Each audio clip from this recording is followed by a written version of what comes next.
Hey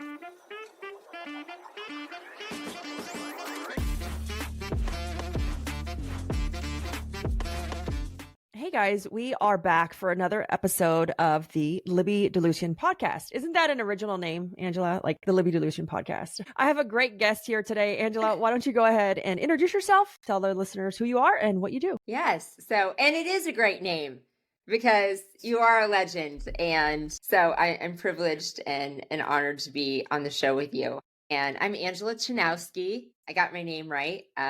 We're recently married, so new last name change. And I've been an entrepreneur for over 25 years, which dates me a little, but my first business was a dance studio, have gone through different seasons of my life, and I'm super passionate about helping other business owners, small and medium-sized business owners, to get the freedom back in their life, learn to love their businesses and life again by operating in their unique genius, their gifts, their passions. So been on a business journey, like I said, about different businesses, coaching, consulting, wrote a book a few years ago, and now have a business named Unique Genius that we get to do just that, help business owners operate in their strengths and passions and delegate the rest through their use of strategic partners, whether those be roles inside their business or an executive partner, what people used to call assistants, but somebody that can come and lock arms with them and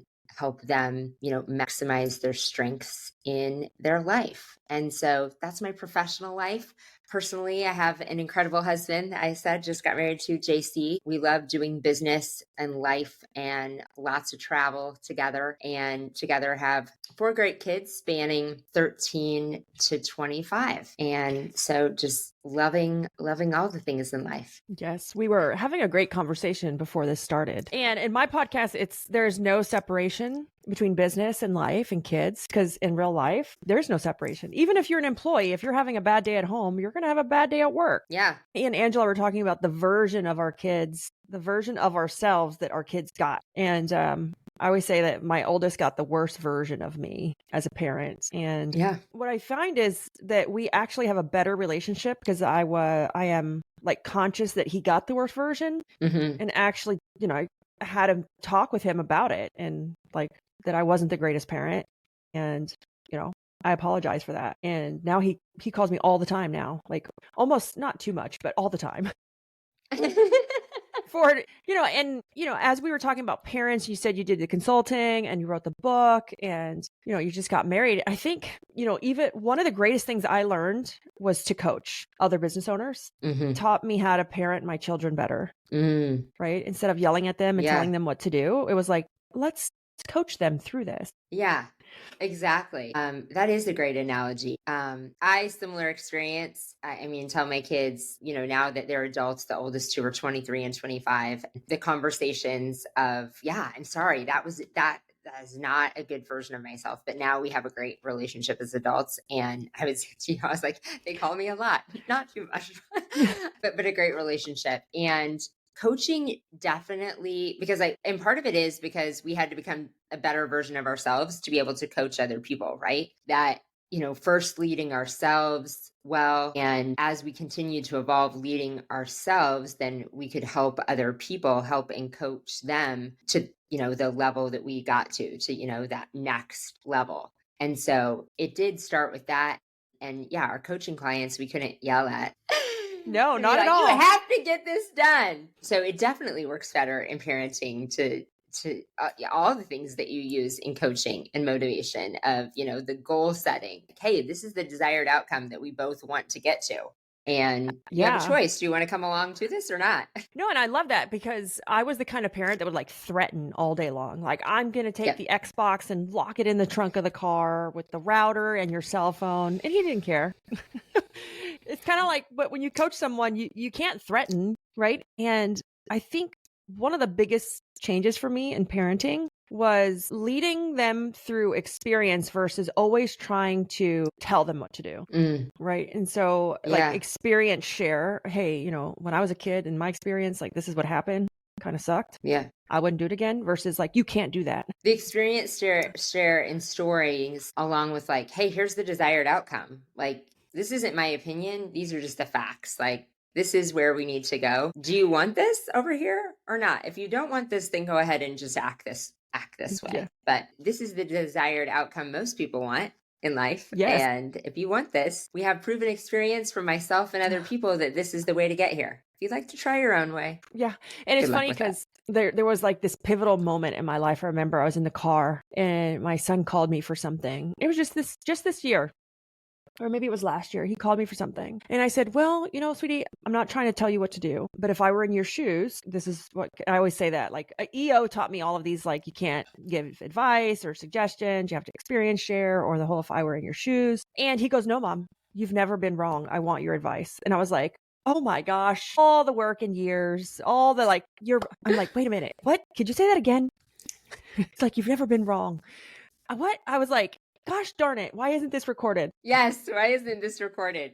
That's such a great thing. And it is one of the greatest feelings of adult kids now that we are a different and better version of ourselves. And parenting adult kids is now, my kids have never said to me, you've never been wrong. But they do when they call for advice. And I'm like hinting at, and they're like, I called because I want you to tell me what to do. Yes. I'm like, hey, we won. We not won, but like they finally think we're not crazy, wrong. Crazy. He was probably 25 or 26 when he said that. He just turned 27. And then he has a 17-year-old brother. And it's so funny. It's just like employees, right? It's like you have a bad one and the other ones kind of get traumatized from it, or you stop paying attention to them because all your focus is on the bad one. And it was so funny. Austin, he's my 17-year-old. He called me. He goes, Mom, I just want to let you know I bought something and I don't want you to think I stole it.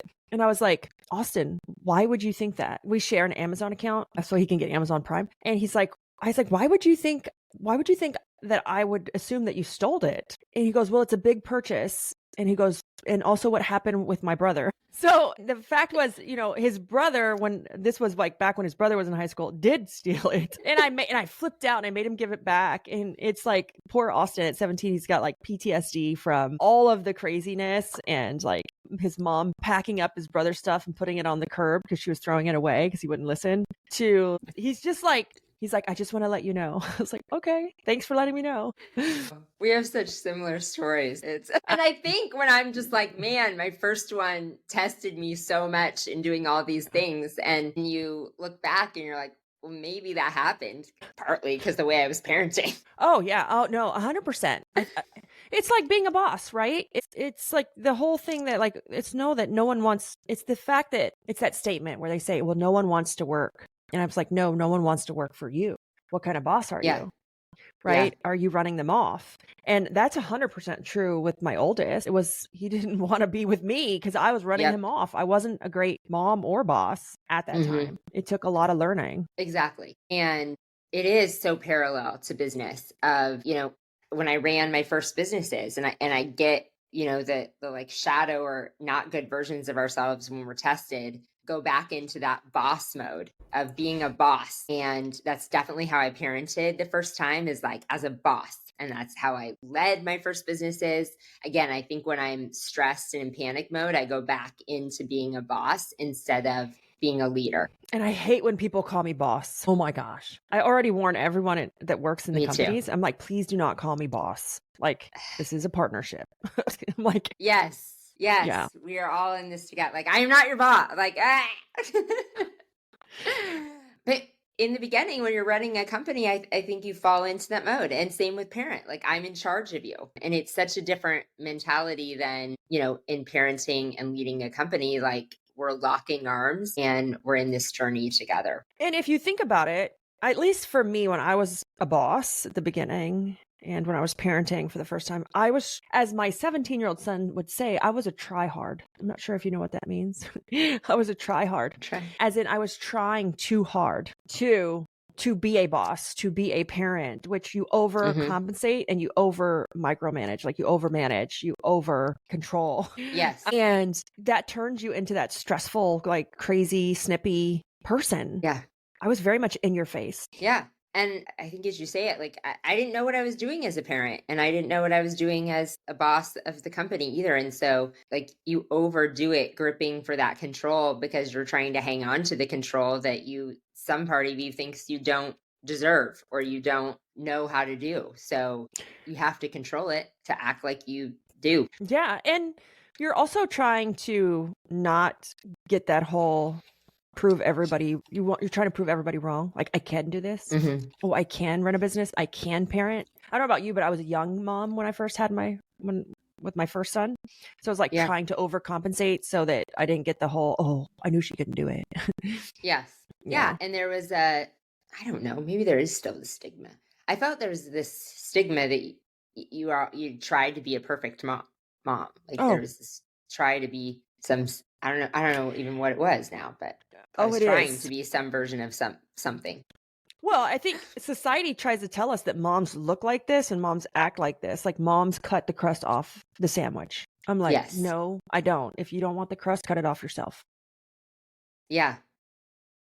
And I see that, like, we're totally like not even on business topic, but we can go back to business topic. But I see that. And this is hard for working moms because you think that you have to live up, whether you're a career mom, an owner, like a business owner mom, or you're just an employee mom. And there's this stigma that's like, we are supposed to act this way, look this way, and do these things. And so like my mission is to like not do them. So, Angela, do you know that in 2025, my goal is to not cook? Love it. It's to not cook. It's like the biggest waste of time. I hate doing it. In my eyes, like I just need to eat to stay alive. And for like a mom to say that, everyone's like, how can you not cook dinner for your kids? I'm like, they will survive. Someone will cook something. Yes. I love that. That's so powerful. But that's exactly right. There's this stereotypical of what it should look like balancing being a mom.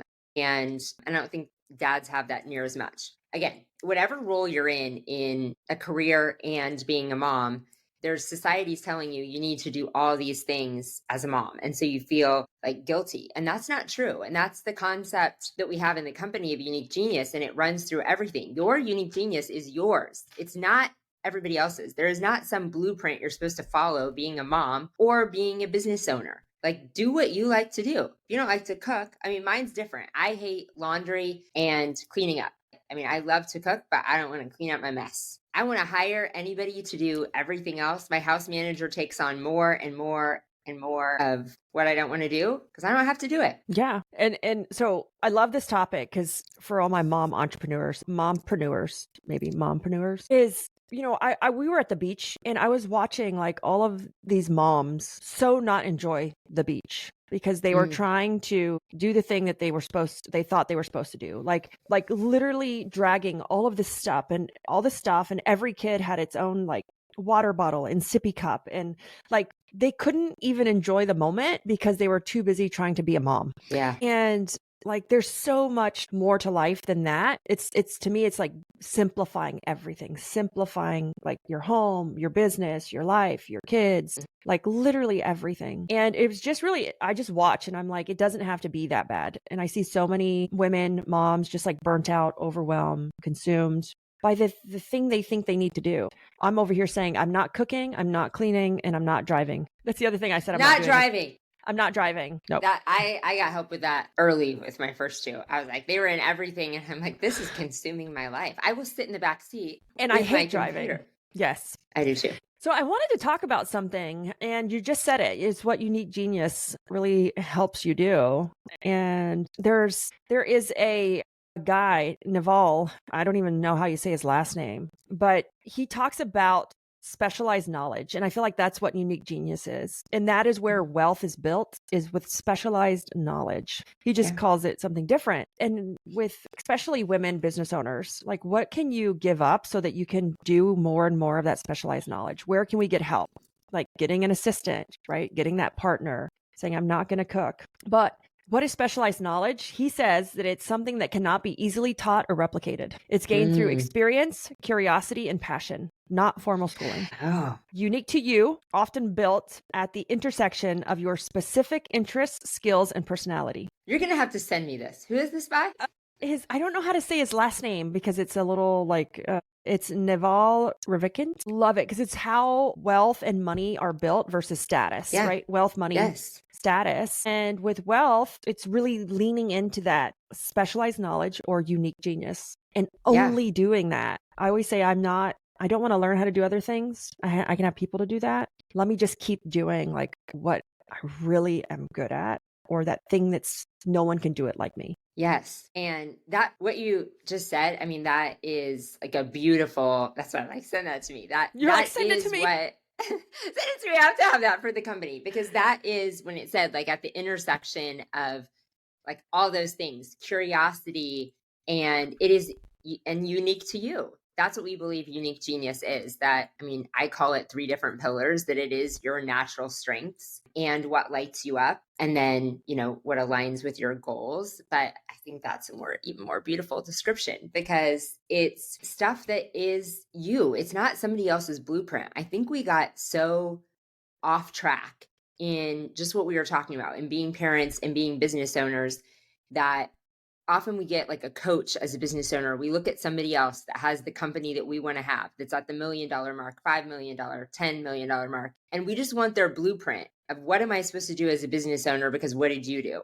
And that's not true. That's not what you're supposed to do. Like, you have gifts, and they're not just things that you are good at doing.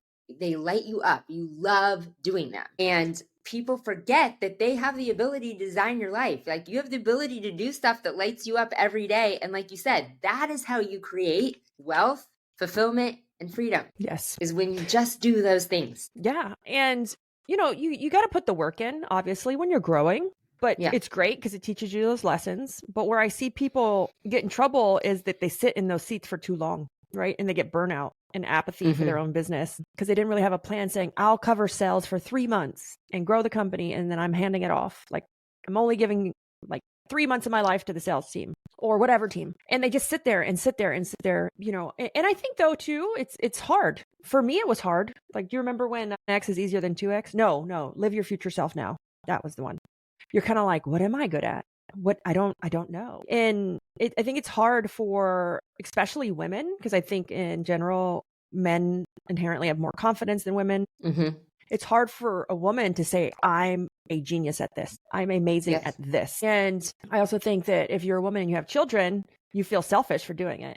Like, for focusing on that unique genius versus like, let me split my time evenly and say I still have to cook and I still have to clean. Especially for me, there was that like area of guilt of saying, but I'm supposed to clean my house and fold my laundry, or I'm supposed to drive my son to soccer practice, and versus saying, hey, this is what I am amazing at. And this is what's going to actually get my family further than me driving him to soccer practice. Exactly. Yeah. That guilt that you're supposed to do both things. I think you're right. It's easier for men somehow. Women have been like taught this mentality, we have to do it all. And that's not true. And I did have this concept pretty early in my business career, just because I realized, not that I deserved it though, but in like having the dance studio, I was like, dude, I cannot make dinner and clean and drive you and teach dance. I literally can't. And I can make more money to pay the people to do the other thing.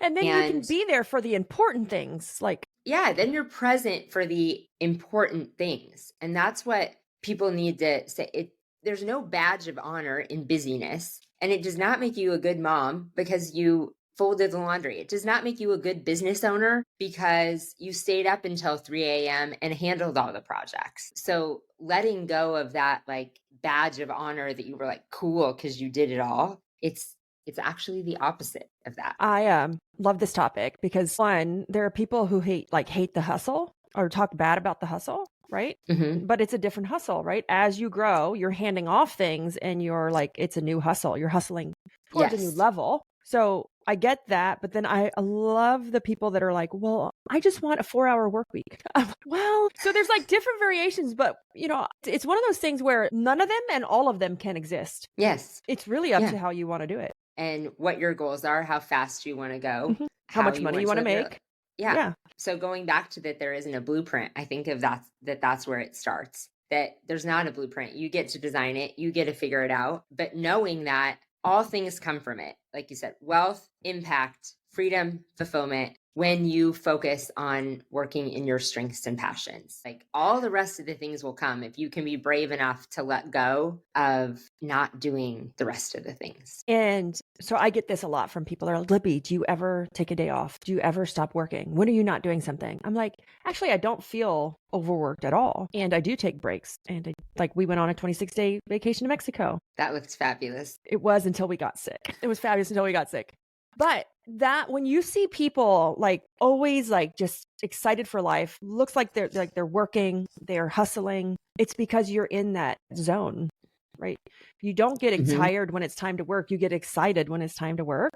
And if you feel like you're tired or you're dreading it's Sunday and you're dreading Monday, you're not in your zone of genius. Yes, exactly that. You're in burnout. Getting to operate like this, takes those things off the table. And I love watching how you're designing your life. And I think we're both in that area of focusing on it. People are like, how do you travel so much? Well, we incorporate travel and we travel for the business and get to take breaks on it. And we weave it all in to being able to work in our genius. Yeah. And take time off. And there are days that we truly devote to rest and relaxation. But most people, when they rest and relax, are not unplugged either. They're like on social, they're not intently, they think they're relaxing because it's a weekend and they just didn't like check their email or something, but they're not doing things to actually intentionally restore their body either. And the difference is living your life by design and true intention. And so that we're working in powerful ways, we're also resting in powerful ways. Yeah. I just hired a new coach and he kind of scares me because of what we're doing. But, we're focusing on working to almost breaking point but you're going to rest like you've never rested before. And so it's very intentional, very hard and very fast, but then you stop with intention. So he tells me that we're like, I'm excited, but also very, very scared for my husband because, it's me and like 2 other people and we're going to like 10x ourselves in 12 weeks. I love it. I know, but I was going like, too slow. I have a 10x goal, but I was like, it's not in 12 weeks. No, it's in 12 weeks. And I was like, oh my God, I'm scared for my husband. This is the first thought that came into my mind. It's like, I'm scared for my children and my husband because I'm very hard to handle now. Not hard, but interesting. I was like, oh God, I don't know what's going to happen. So it's going to be wonderful. At least you have the awareness that you're scared for him. So I'm sure you can have the preparatory talk like, yeah, buckle up. Yes, buckle up. So I want to get back to the business and talk about, I want to ask you a really pointed question when it comes to women in business. And I just want your personal opinion. You work with men too, and you work with women. Do you have more customers that are men or women or like men? Men. We have yeah. Do you think that us women tend to overcomplicate things more than men? Yes. And I think it's because women have a harder time. And this is specifically, I can say that this is myself from my own experience and then what I see in our clients, because what we do is match people with strategic partners and help them let go, right? We help them let go of things. And as women, I think we have a harder time of letting go of control. And part of it is what we talked about throughout the episode so far, that we have this stereotypical women can multitask. We can do it all. We can do the family and all the roles in our business. And for be years, a great wife taught, and be healthy and be all these things. For years, we've been taught that busy and doing it all was a superpower. And so our identities were somehow wrapped up in this superpower of I can do all the things in my business. Yeah, I can be a great mom. I can be healthy. I can be a super mom. I can do it all.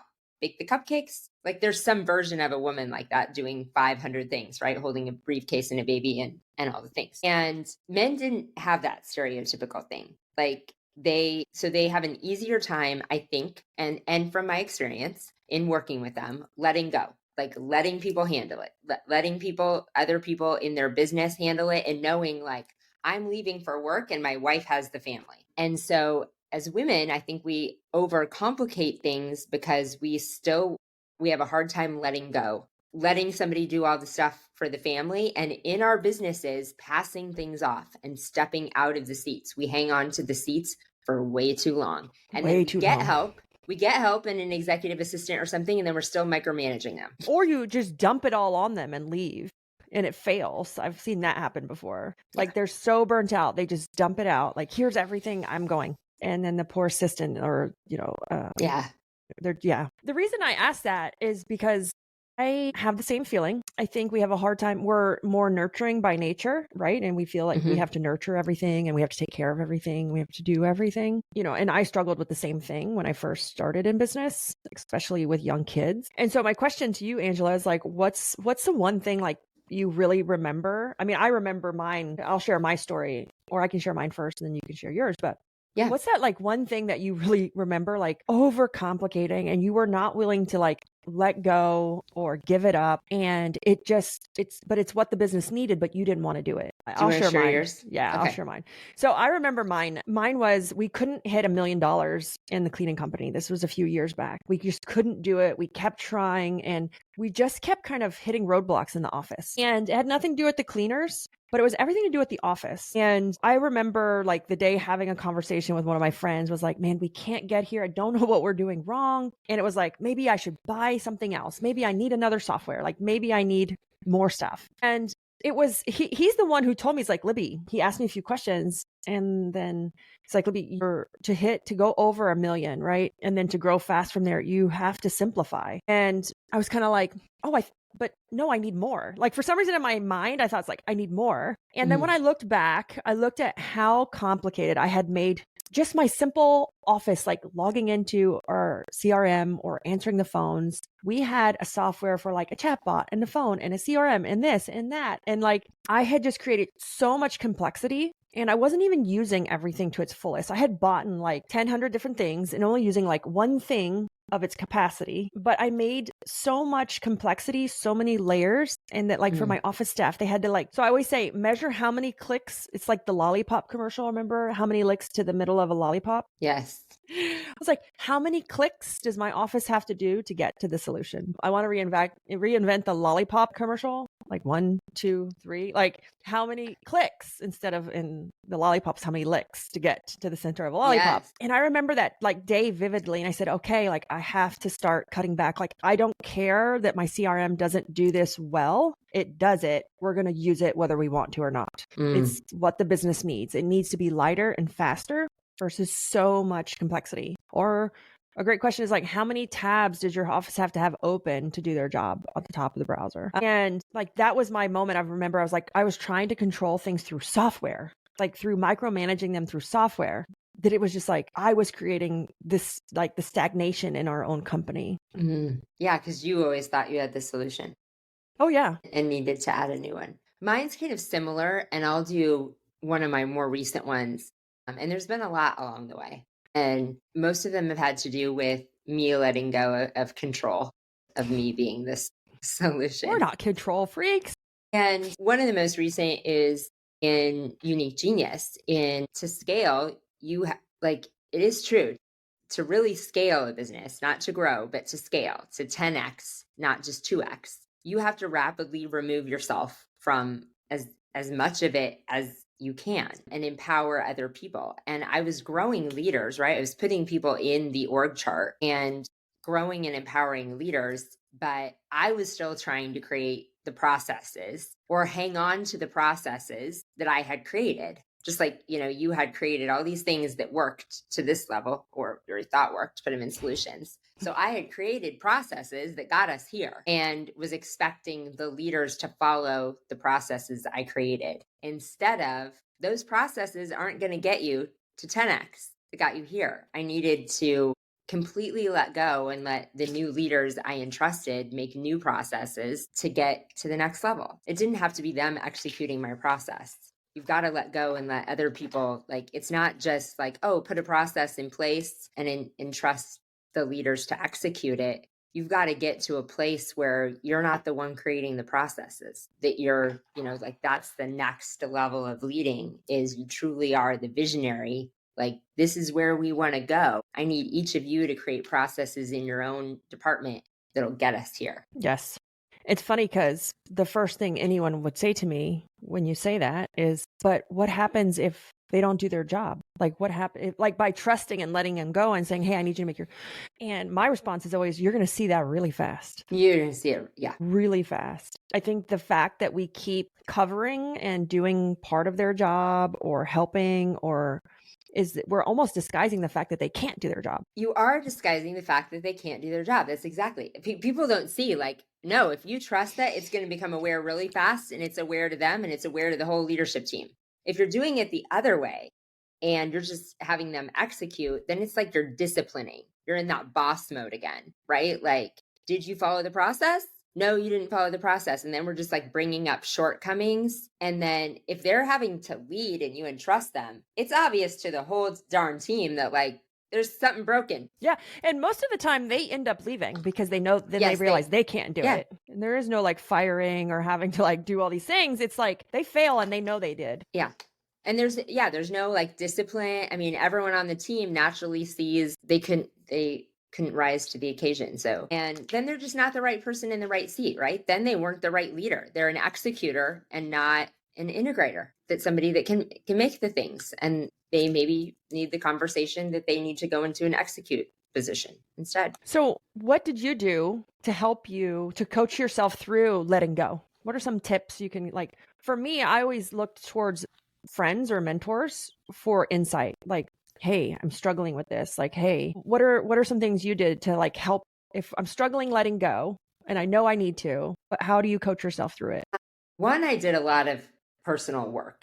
And I think whether it was on the episode or we said before of like yourself, business, your family, all intertwined. There's not a line. So I love that we talk about all of them, because it's not like, here I am, the businesswoman, and here I am a mom, and here I am a friend. It's who you are, like at your core, and all the things that have happened to you, that the insecurities that have happened in relationships, in marriages, for you as a child. All of those things affect how you are as a leader. And how you show up. How you show up, your ability to let go. So one is just being aware of that and knowing that to progress your company to the next level requires a different version of you. A lot of people think they can just like block out, like, I don't need to do the work on myself or heal these things that I've got going on wrong. And yes, you do.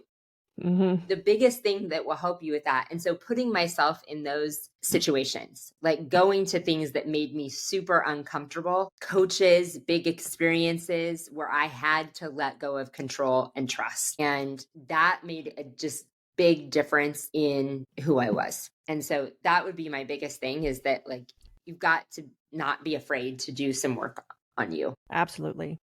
And have a coach, people that can call out your blind side. Have a coach, have a mentor, have friends that you trust to call out what you're not seeing. So love that. And then now my next question is, by doing that, what'd you get in return? What happened to Unique Genius? Like it's what the business wants or what it needed, right? You did the hard thing, but now what was on the other side of that? It just is like, you guys can't imagine. It's just like this whole lid's lifted. That's what I want to describe it as, because I just went through another intensive experience, leadership experience. And it's like you're gripping so tightly again, like at each level, you don't realize that you're like gripping, controlling the plan. And when you like let go of all the things that you're controlling, it's like this huge ceiling is lifted on your entire company and the people. And it just is like rising.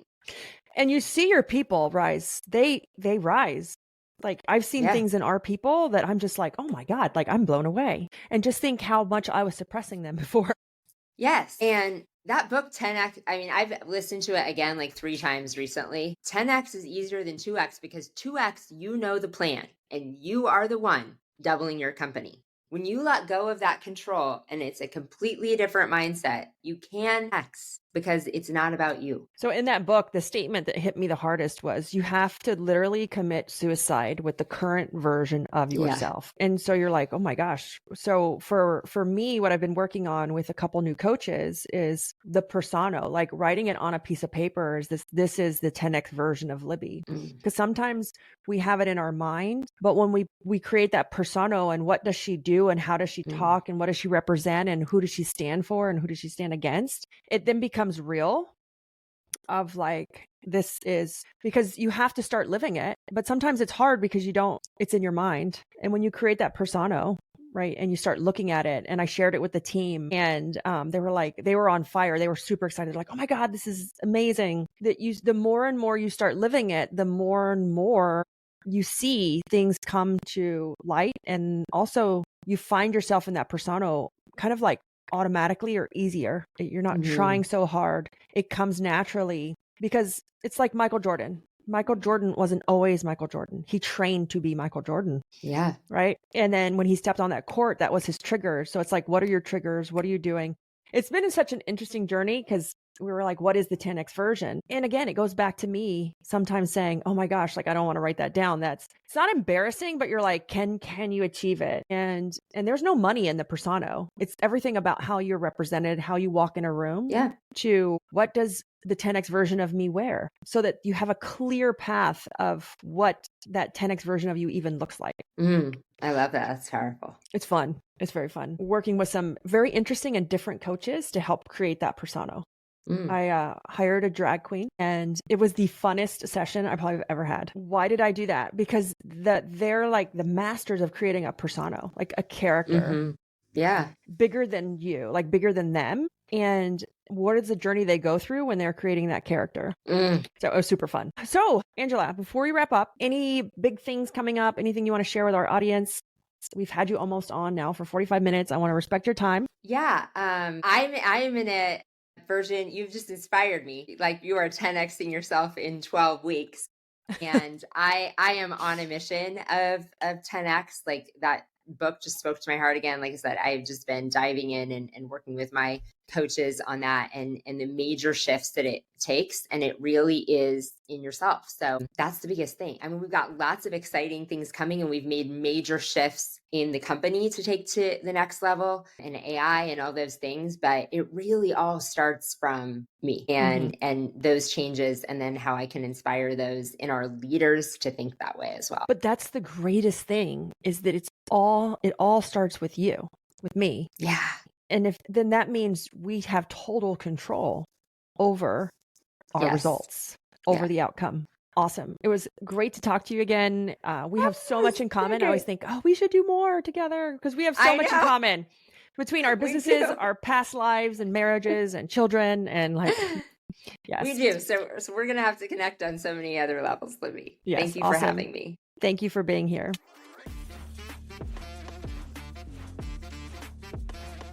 Hiring sucks, right? Sorting through bad applications, ghosted interviews, and wasted time. It's all exhausting. That's why we built WootRecruit, the hiring system designed to attract and convert the right people for your business fast. What are some of the benefits? Well, you get more qualified applicants without lifting a single finger. Increase your show rate, eliminate the worry of ghosting. Track every single step of our process with real-time data. If you're tired of hiring headache, go to wootrecruit.com and let us start filling your open roles today.